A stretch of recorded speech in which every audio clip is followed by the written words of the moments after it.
I was back at Jackson Memorial Hospital with my mother for my weekly dose of torture at the hands of a scary 7-foot German doctor with a bedside manner of Frankenstein, who would inject this miracle fluid into huge welts on my face and neck. The pressure was so immense, I felt my skin would burst. I was 10 years old then and had a horrible case of acne. It wasn't only on my face and neck, but on my chest, my back, my arms. And for years, my parents shuttled me from one specialist to another in search of a cure. One of them recommended squeezing all my pimples to get rid of them. This exercise proved not only to be extremely painful, but left huge scars all over my upper body. I was so ashamed of my scars. I always hid them. Except for the beach, I never uncovered my arms, never revealed my shoulders, never showed a bit of cleavage. I hid under long sleeves, even in the sweltering Miami heat. But the clothes didn't just cover the scars, they were also intended to mask the excess weight I carried since childhood. For years, I saw everything, did everything, experienced everything through my perception of my body. Even in the midst of receiving an award, or traveling in a foreign country, or making love, I would be pinching my muffin top more or less inconspicuously to remind myself that I wasn't worthy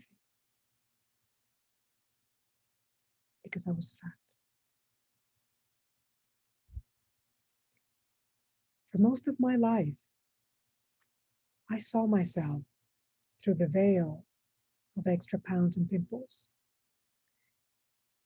And then one day at university, I was having a conversation with a counselor about my grades. And somehow we got onto the subject of my arms and scars and hiding. And he very wisely led me to see that I was holding myself back, not performing at my peak in school, but also imprisoning myself by covering up who I truly was. And that was my aha moment. The moment I decided to allow myself to break free from this self induced shame. And slowly, I started to liberate my body and my skin. My path from self loathing to self loving spans decades.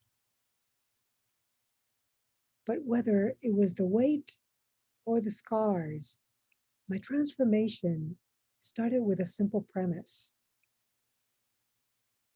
I had to accept myself as I was before I could change any part of me. How could I possibly accept myself with 30 extra pounds and a landmine of scars? It became easier once I realized that I'm much more than just a body, that the body is just a vessel that helps us navigate this world we live in. But it's no ordinary vessel. This body of ours is a priceless work of art.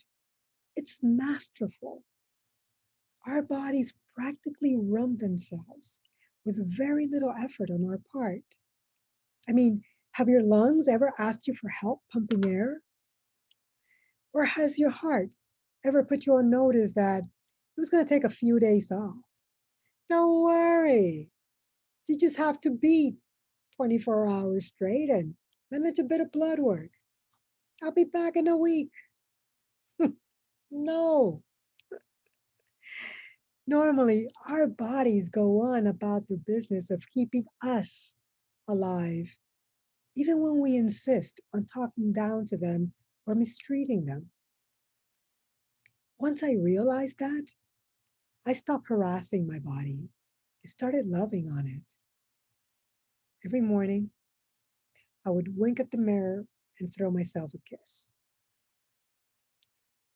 I can't say this was easy at the beginning. Heck, I couldn't even hold my own stare at first.